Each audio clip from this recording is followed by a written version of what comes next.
चलो देखो प्रश्न संख्या कौन सा 15 तक कर लिए थे ना। प्रश्नावली आई, इसके बाद एनसीईआरटी है कोई? हाँ, कौन कौन एनसीईआरटी है? एक 20वां प्रश्न है, 19वां है, 21वां है और कौन सा माने 20, 19, 20, 21। ये चारों प्रश्न क्या हैं? एनसीईआरटी की, बाकी और नहीं है ना। देख लो एक बार। 15 का कौन तक कर लिए थे? 2 नंबर तक कर लिए थे ना। वो जो 2 नंबर था आप लोग अंतरछेपी दिया है ना, उसको बना लेना। वो क्या है? आच्छादक। और आच्छादक है तो हम दोबारा प्रूफ नहीं कर रहे हैं, समझ जाओगे ना आज। वही मतलब है, माने प्रत्येक अवयव का पूर्व प्रतिबिंब सहप्रांत के सभी अवयवों का पूर्व प्रतिबिंब प्रांत में विद्यमान रहेगा। वह कैसा हो जाएगा? आच्छादक। कल किए थे, आधा ही किए थे। आप लोग जब कहने लगे कि सर अंतरछेपी नहीं दिया है, अंतरछेपी दिया है, तो हम कहे कि चलिए कल देख के बताएंगे। तो अब जब देखे हैं ना, तो अंतरछेपी नहीं बल्कि क्या होना चाहिए? आच्छादक ही होना चाहिए, है ना। देख लेना। 15वें का तीसरा, अच्छा 15वें का तीसरा है। और आपसे पूछा क्या है? y बराबर tan x का प्रांत और परिसर बताओ। प्रांत इसका क्या होगा? धनात्मक राशि, धनराशि। जो भी धनराशि होगी इसका प्रांत हो जाएगी। ठीक, प्रांत यानी x का वैल्यू आप धनराशि कुछ भी रख सकते हो। tan 1, tan 2, tan 3, tan 4 सबका मान होता है ना। ये जरूरी आप जानते नहीं हो, ये अलग की बात है कि जब आप जानना चालू करते हो tan 0, tan 45, tan 60, tan 90, लेकिन वास्तव में tan 1, 2, 3, 4 सबका मान है। ऐसा कोई भी वैल्यू नहीं। अगर नहीं होता तो 0 का होता नहीं। tan 0 का भी होता है, 1 का भी होता है, 2 का भी होता है, 3 का भी होता है, लेकिन जो एक्चुअल चीज़ें हैं केवल उसी को आप जानते हो जो ज़्यादा यूज किया जाता है। ठीक, और इसका परिसर क्या होगा? परिसर इसका होगा धनराशि का टेंजेंट। अब ये है क्या? धनराशि। और ये धनराशि में लगा क्या है? तो धनराशि का tan ही इसका क्या होगा? परिसर। तो धनराशि का टेंजेंट। बोलो अगर दिक्कत यहाँ हो तो बताओ। अरे भैया x है क्या? इसका प्रांत क्या है? धनराशि। तो इसका परिसर y का वैल्यू क्या होगा? धनराशि का टेंजेंट। जैसे देखो, अगर हम y बराबर धनराशि में रखें x की जगह 1, तो 1 क्या है? धनराशि है। और ये क्या है? tan, तो tan 1 है। अब बताओ y का वैल्यू क्या आएगा? y का वैल्यू आया tan 1, और tan है यानी क्या? 1 क्या है? और इसका क्या लगा हुआ है? तो धनराशि का टेंजेंट इसका क्या होगा? परिसर। आप चाहे जो रख लो, tan 3 रख लो, tan 4 रख लो, तो 3, 4, 5, 6 धनराशि होगा। और उसके साथ लगा क्या है? तो ये इसका परिसर क्या हो जाएगा? धनराशि का टेंजेंट। ठीक, बोलो अभी तक दिक्कत नहीं ना। अब हमको चेक करना, यही पहले यही बोला है कि आप बताओ इसका प्रांत क्या होगा, इसका परिसर क्या होगा। अब हम चालू करते हैं एकाएकी के लिए। एकाएकी के लिए, अब एकाएकी के लिए देखो क्या होगा। आपको पता है कि हम मान लेते हैं x1, x2 बिलोंग्स टू धनराशि। धनराशि क्यों लिख रहे हैं? क्योंकि x1 और x2 यानी इसका जो प्रांत है वो क्या है? प्रांत धनराशि है। तो यहाँ धनराशि लिख दिए कि x1 और x2 किस में बिलोंग करेगा? धनराशि में। ठीक, अब हम देखिए फलन जो दिया है, फलन क्या दिया है? y बराबर, और y को आपको कई बार हम कह दिए हैं कि y का मतलब f of x, function of x is equal to y। तो y बराबर यानी tan x। अब x की जगह पुट करेंगे एक बार हम x1, तो f ऑफ x1 बराबर tan x1, और f ऑफ x2 बराबर tan x2। जरा ये बताओ कि अगर एकाएकी फलन है तो आपको क्या दिखाना रहता है? f ऑफ x1 बराबर दिखाना रहता है f ऑफ, तो f ऑफ x1 मतलब क्या भैया? tan x1, tan, और f ऑफ x2 मतलब क्या? tan x2। अब ये देखिए x1 is not equal to tan x1 is equal to tan x2, यहाँ x1 is not equal to x2, ऐसा क्यों कह दिए? क्योंकि tan 0 अगर हम यहाँ ले लें 0 डिग्री और 180 डिग्री, तो ये दोनों के लिए tan का मान आपस में बराबर होगा क्या? इसका मतलब यह क्या नहीं है? एकाकी नहीं है। देखो यही दिया होगा, एकाकी नहीं है, ठीक, यही दिया होगा कि एकाकी नहीं। लेकिन अब चेक करेंगे किसके लिए? आच्छादक के लिए। आच्छादक के लिए। अब आच्छादक के लिए देखो, ध्यान से सुनना, जैसा हम कह रहे हैं। अब देखो ये tan 1 tan 2 tan 3 जो भी वैल्यू आप रखोगे यहाँ पर ये क्या है? ये x है, tan x, यानी ये वाला वैल्यू है tan x और ये वाला है क्या? y। tan x का वैल्यू रखते जाएंगे, y का वैल्यू आता जाएगा। यहाँ अगर ध्यान से देखें तो f ऑफ x बराबर है क्या? f ऑफ x बराबर tan x, तो y इसी को कहते हैं, y बराबर tan x बराबर क्या हो जाएगा? tan x बराबर y, तो y x बराबर हो जाएगा tan इनवर्स y, ठीक, x बराबर tan इनवर्स y। अब x की जगह आप जैसे जैसे वैल्यू पुट करोगे, ये y कह लो या इसी को कह लो क्या? f ऑफ x ना, ध्यान से सुनना। अगर हम x की जगह देखो, अगर y का वैल्यू आप मान लो, यहाँ y की जगह कुछ भी मान लो, ये x का वैल्यू अगर हम रखेंगे तो y का वैल्यू आता जाएगा। x का वैल्यू 1 रखेंगे तो tan 1 के लिए भी इमेज मिलेगा। अगर मान लो हम x की जगह 45 डिग्री रख लें तो tan 45 का वैल्यू कितना होगा? 1 के लिए 45 डिग्री मिल जाएगा। अगर हम 1/√3 रख लें, 1/√3 y की जगह रखेंगे तो ये tan 30 कितने डिग्री का हो जाएगा? 30, यानी उल्टा लिख रहे हैं क्या हम? ये x की जगह पुट करेंगे तो y का वैल्यू आता जाएगा ना। तो यही मान लो 45 रख लोगे, 30 रख लोगे, चाहे जो 90 रख लोगे, ऐसा कोई भी वैल्यू बताओ धनराशि जिसके लिए आप रखो और यह सह प्रांत में अवयव न मिले। tan का मान कुछ न कुछ धनराशि के लिए सभी के लिए होगा, हाँ, तब भी आएगा सह प्रांत।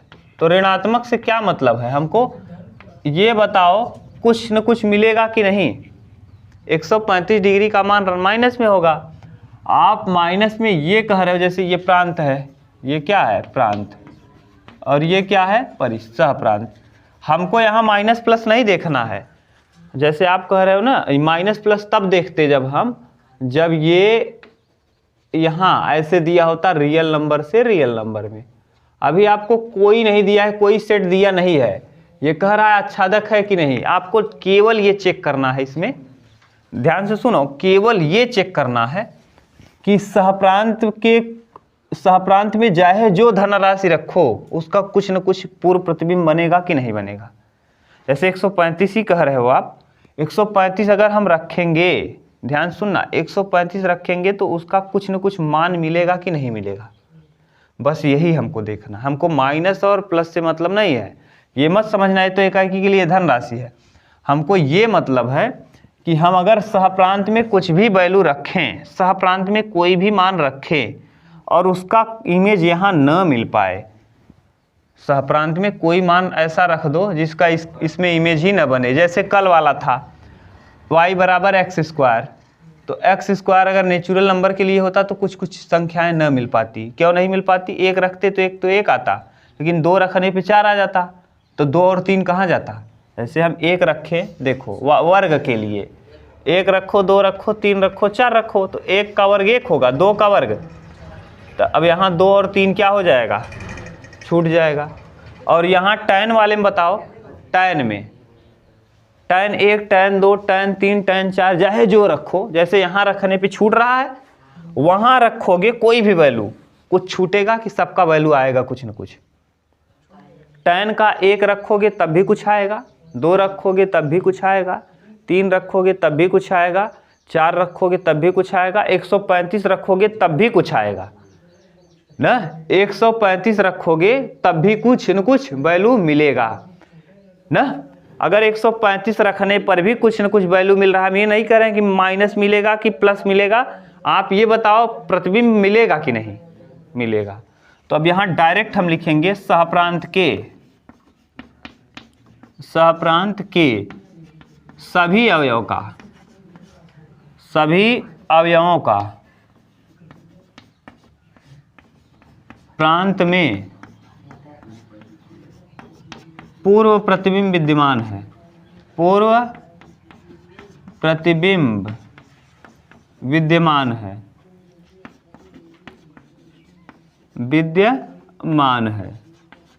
अतः यह क्या है, आच्छादक है, अतः यह आच्छादक है।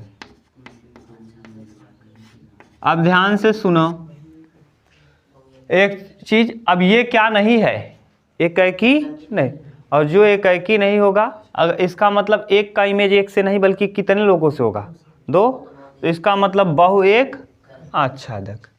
यह बहु एकाएकी और क्या होगा, आच्छादक, क्योंकि यह एकाएकी नहीं है। अगर एकाएकी नहीं है कोई फलन तो क्या होगा, बहु एकाएकी, तो ये तो होगा बहु एकाएकी और ये क्या होगा, आच्छादक। तो बन जाएगा क्या उत्तर इसका, बहु एकाएकी और क्या, आच्छादक फलन है, आच्छादक फलन है, बहु एकाएकी आच्छादक फलन है। यही दिया होगा आंसर, आप देख लो, ठीक, उतार लो।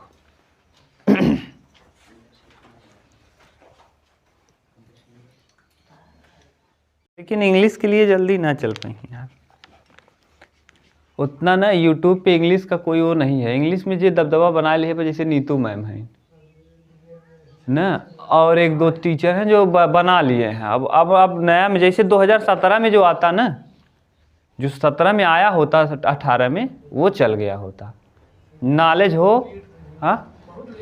हाँ, जिसके अंदर नॉलेज है या नहीं था, 17 में आया, कोरोना के पहले अवसर का फ़ायदा उठा लिया, ठीक। अब बहुत दम लगेगा फेमस होने में। कंटेंट आपका अलग होना चाहिए, क्वालिटी अलग होनी चाहिए। हाँ, और लड़के आजकल तो ये बोर्ड पे देखना भी नहीं पसंद करते हैं। सबसे बड़ी बात, ये बोर्ड देख के हट जाएंगे। अगर कुछ टाइम रुके और उनको देखें, तब अगर रुक गए तो ठीक है, और नहीं तो फिर नहीं देखेंगे। या तो बोर्ड लीजिए, लगातार लगे रहिए, तब समझ गए। 16 नंबर 16 नंबर देखो,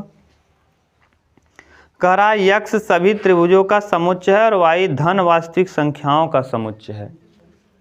यक्ष देखिए, ये यक्ष है, ये क्या है, त्रिभुजों का एक्स,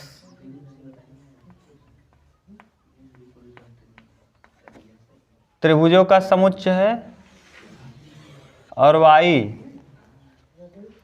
वाई कह रहा है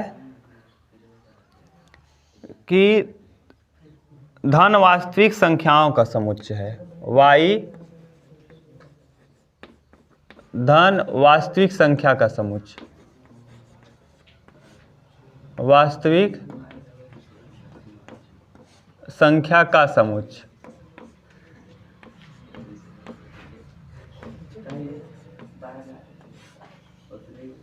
धन वास्तविक संख्या का समुच्चय है, ये ध्यान रखना है ना। और ये क्या है, त्रिभुजों का समुच्चय।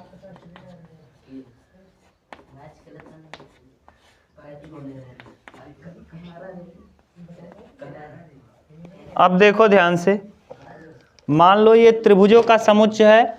हाँ, हम यहाँ मान ले रहे हैं त्रिभुज नंबर 1, त्रिभुज नंबर 2, त्रिभुज नंबर 3, त्रिभुज नंबर 4, कई त्रिभुज हैं।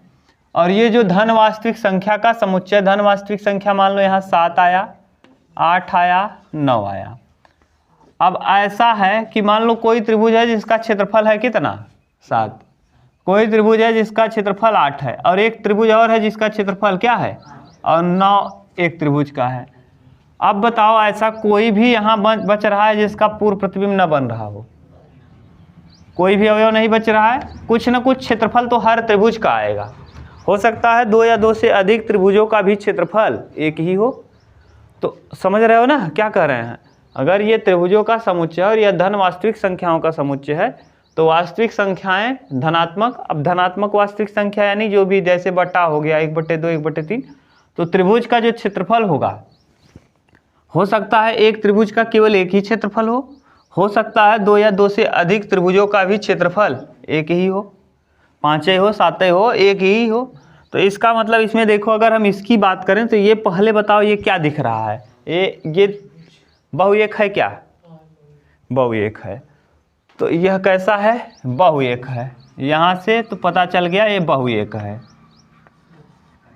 बहुएक, एकी।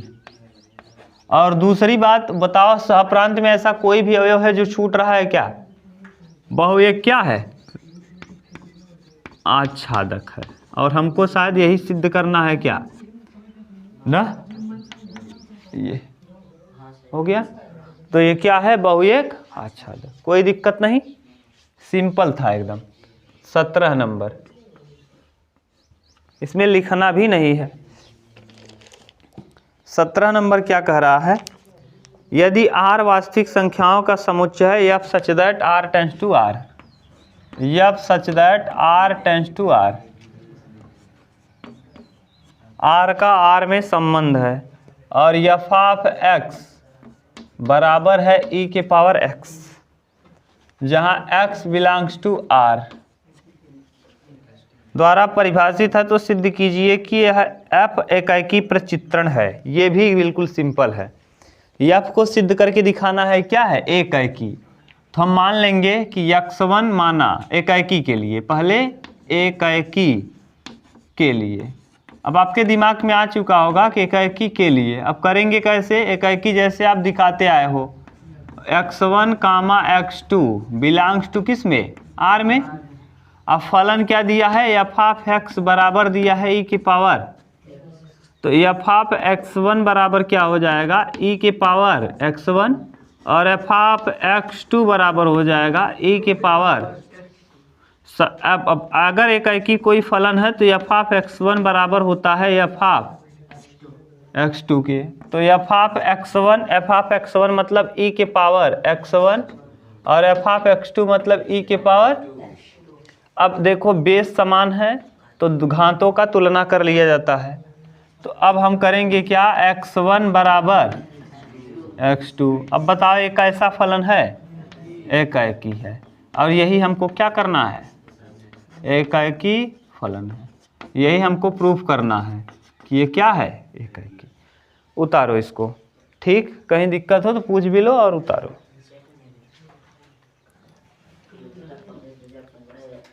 चलो देखो, अब प्रश्न संख्या 18 नंबर देखिए। 18 में कह रहा है यदि x बराबर 2 3 4 5, x बराबर 2 3 4 5, y बराबर x y z, तो कारण सहित सिद्ध कीजिए कि यह एक बहुएक आच्छादक प्रचित्रण है। बहुएक आच्छादक, बहुएक और आच्छादक ये दिया भी है, ये मैपिंग दिया है। यहाँ x दिया है और यहाँ x वाला अवयव यहाँ है और y वाला अवयव यहाँ है।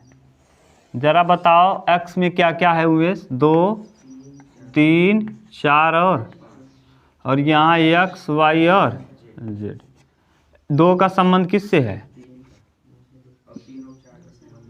3 और 4 का संबंध किससे है? 5 का z से है।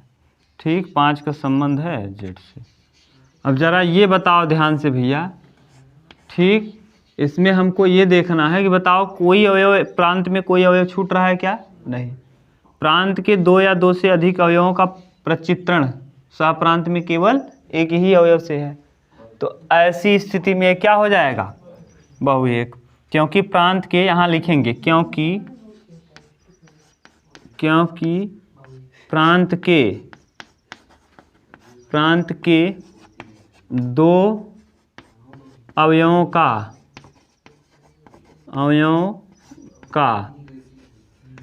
सह प्रांत में एक ही प्रतिबिंब है। प्रतिबिंब है। अतः यह बहु एक है। बहु एक प्रचित्रण है। प्रतिचित्रण है। कारण कहा है ना, तो इसीलिए हम कारण लिख रहे हैं। प्रचित्रण है। देखो भाषा, कहीं दिक्कत हो भाषा तो बताओ। क्योंकि प्रांत के दो अवयवों का सह प्रांत में एक ही प्रतिबिंब है। प्रांत के दो अवयव का 3 और 4 का सह प्रांत में केवल एक ही प्रतिबिंब है। अतः यह क्या है? बहु एक प्रचित्रण है। क्लियर? क्योंकि प्रांत के दो अवयव का परिसर में केवल सह प्रांत में एक अवयव के साथ। अब बताओ, दूसरा लिखेंगे। सह प्रांत के सभी अवयवों का पूर्व प्रतिबिंब प्रांत में विद्यमान है ना। दूसरा लिखेंगे, सह प्रांत के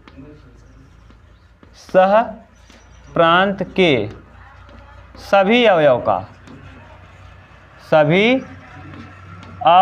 का प्रांत में पूर्व प्रतिबिंब विद्यमान है। पूर्व प्रतिबिंब विद्यमान है।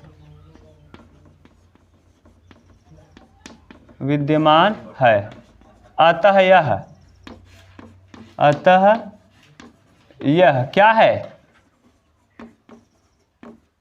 आच्छादक भी है। तो इस हिसाब से बताओ, ये दो चीज हो गया। क्या हो गया? बहु एक हो गया और आच्छादक। तो दोनों को जोड़ेंगे तो क्या हो जाएगा? बहु एक आच्छादक प्रचित्रण है। आच्छादक प्रतिचित्रण है।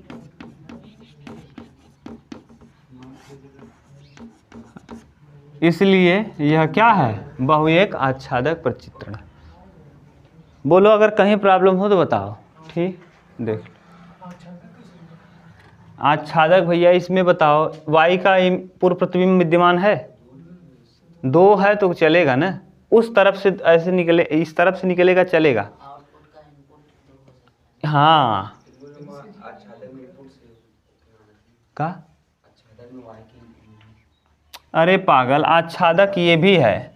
देखो तुम लोग ध्यान नहीं देते हो। अगर 1 का 1 के साथ है A, 2 का B से है और 3 का C से है, तो ये देखो एक ही तो है, ये है, साथ के साथ आच्छादक भी है।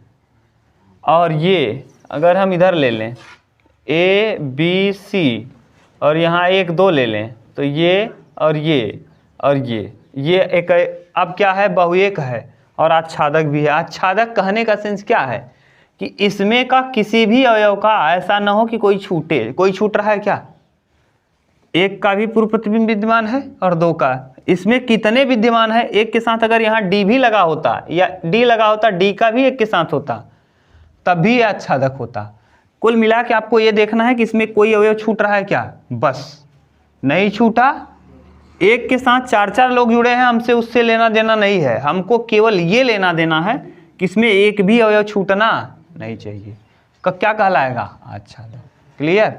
हाँ, ध्यान से समझ लो ना, ये मत सोचना फिर अगर छूट जाता इसमें, अगर एक भी अवयव यहाँ छूट जाता तो हम कह देते कि अंतरक्षेपी है। ठीक, उतारो।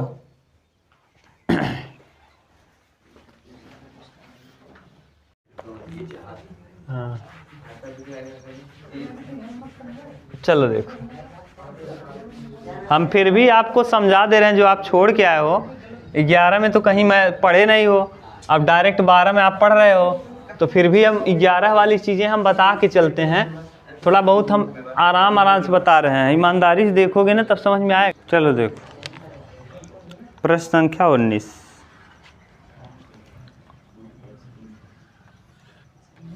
कह रहा है, मान लीजिए कि ए तथा बी दो समुच्चय हैं, सिद्ध कीजिए कि F such that A cross B, A क्रम गुणित बी का संबंध बी क्रम गुणित ए से है। तो आपको ये दिखाना है कि इस प्रकार F of A comma B, F of A comma B बराबर बी ए एक एकैकी आच्छादी फलन है।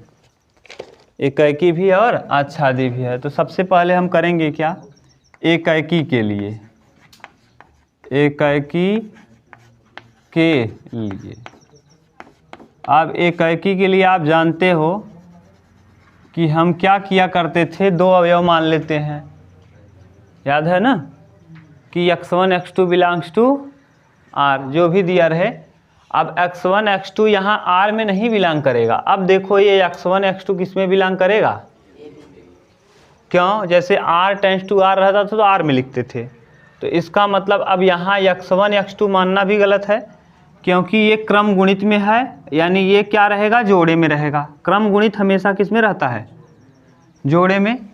अगर हम इसको मानेंगे, जैसे आप अगर केवल देखो, ध्यान से सुनो, अगर r रहता था तो आप कितने अवयव को मानते थे, x1 और दो अवयव। ध्यान से सुनो, इधर जितना हम बता रहे हैं उसको सुनोगे तब कर पाओगे ये प्रश्न, ठीक है। दो अवयव आप मानते थे। अब देखिए ये जोड़े में है, जब जोड़े में है तो हमको ये मानना पड़ेगा a1 b1 एक हो गया एक अवयव, ठीक, और a2 b2, अब ये हो गया कितना, क्योंकि एक इसको कहेंगे एक इसको कहेंगे, ये जोड़े में है इसलिए इसको एक गिनेंगे इसको एक गिनेंगे, एक जोड़ा ये है एक जोड़ा ये, कितने जोड़े होने चाहिए।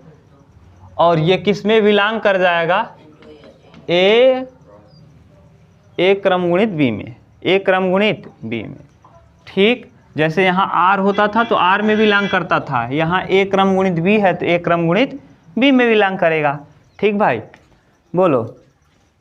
अब यहाँ हम करेंगे क्या, अब आप इसके पहले और क्या करते थे, पहले हम मान ले रहे हैं कि a1 कामा b1, a1 कामा b1, और फिर कामा a2 comma b2 belongs to किस में, ए क्रम गुणित b।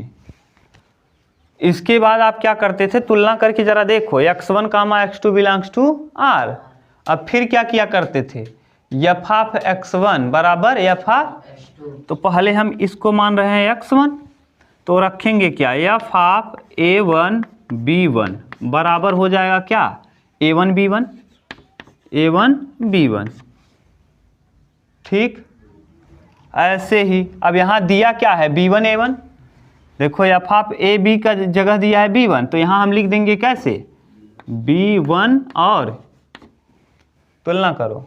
अब फिर हम दूसरा अवयव पुट करेंगे, एफ ऑफ a2 b2, तब क्या आ जाएगा भैया, b2 a2। ध्यान से देखना, हम ऐसा कर क्यों रहे हैं, आप कहेंगे सर यहाँ a1 b2 रख रहे हैं, यहाँ उल्टा करके रख रहे हैं। उल्टा करके इसलिए रख रहे हैं क्योंकि देखो फलन उल्टा दिया ही है। एफ ऑफ ए बी दिया क्या है, एफ ऑफ बी ए दिया है, समझ रहे हो भाई, क्लियर ना।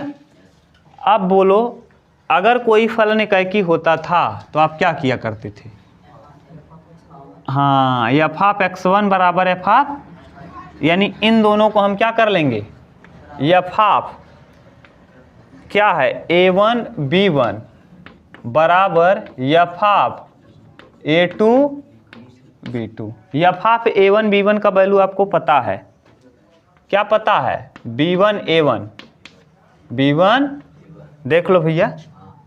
और एफ ऑफ, अब हम आपसे पूछें, बता पाओगे, अभी जो को पूछ रहे हैं, देखो हम ऐसा कर क्यों दिए, जरा आप बताओ ध्यान से। अश्विनी, क्या नाम है, अश्विनी, हाँ, जो भी अभिनव, ये बताओ, हम यहाँ a1 b1 रख रहे हैं, यहाँ आ क्या रहा है, b1 a1 आ रहा है, आना चाहिए a1 b1, लेकिन ऐसा कर क्यों दिए, उल्टा कहाँ है, फलन ही इस तरीके से है, यहाँ ए बी है और यहाँ दिया है बी ए, इस वजह से हमने ऐसा कर लिया, क्लियर। अब तुलना करो, क्रम गुणित का एक नियम होता है, क्रम गुणित के जो भी अवयव होते हैं, जैसे ऐसे दे दिया जाए, कक्षा 11 में आपने पढ़ा होगा, और y -1 बराबर अगर दे देता है 3,2 तो हम क्या करते हैं, पहला अवयव पहले से तुलना करते हैं, दूसरा अवयव, तो यानी x + 1 बराबर 3, तो x बराबर हो जाएगा 2, और y - 1 बराबर 2, तो y बराबर हो जाएगा 3। यानी अगर हम यहाँ 3 रखेंगे तो 2 आ जाएगा, 3 में से एक जाएगा कितना, और अगर यहाँ हम 2 रखेंगे, 2 और 1 कितना, 3, देखो 2 रखेंगे x की जगह तो 3 आ जाएगा, ठीक। और अगर हम यहाँ y की जगह 3 रखेंगे, 3 में से एक घटाओगे क्या आ जाएगा, क्लियर भाई। ये होता है क्रम गुणित का नियम, कक्षा 11 में आपने पढ़ा होगा, वही यहाँ है। अब हम पहला अवयव की तुलना किससे करेंगे, पहले अवयव से, यानी b1 बराबर हो गया b2 के, और a1 बराबर हो गया a2 के। अब बताओ ऐसा फलन क्या कहलाता है, हाँ एकैकी कहलाएगा। क्यों कहलाएगा, क्योंकि ये एक का संबंध केवल एकैकी फलन है। आप यहाँ ये मत कहिएगा कि जोड़े में है, ये जोड़े, इन दोनों जोड़ों का, एक जोड़े का इसके साथ संबंध है, एक जोड़े का, तो ये फलन हो जाएगा एकैकी, ठीक। अब दूसरी बात आप क्या देखते थे, आच्छादक के लिए, आच्छादक के लिए देखिए, ये जो होता है फंक्शन ऑफ x होता है, यानी फंक्शन ऑफ x में कितने अवयव हैं, a और b, x की जगह 1 और b रखेंगे तो y का वैल्यू जो आएगा b और a आएगा, तो 1 रखेंगे तो b आएगा, b रखेंगे तो, बताओ दोनों का प्रतिबिंब विद्यमान है, दोनों अवयवों का कि नहीं, हाँ, सह प्रांत के दोनों ही अवयवों का प्रांत में पूर्व प्रतिबिंब विद्यमान है, और सह प्रांत में एक भी अवयव छूट, अतः यह क्या है, आच्छादक भी है, ठीक। तो लिखेंगे सह प्रांत, जैसे आप लिखते आए हो लिख पाओगे कि नहीं, हम बोल दे रहे हैं, अब हम लिखेंगे नहीं, सह प्रांत ये है, प्रांत ये है, आप डायरेक्ट लिखेंगे सह प्रांत के सभी अवयवों का, सह प्रांत के सभी अवयवों का प्रांत में पूर्व प्रतिबिंब विद्यमान है, अतः यह क्या है, आच्छादक, क्या है, आच्छादक है, आच्छादक है। अब बताओ ये क्या क्या हो गया, आच्छादक भी हो गया, एकैकी भी हो गया, तो दोनों को जोड़ोगे तो क्या हो जाएगा, एकैकी और क्या, आच्छादक।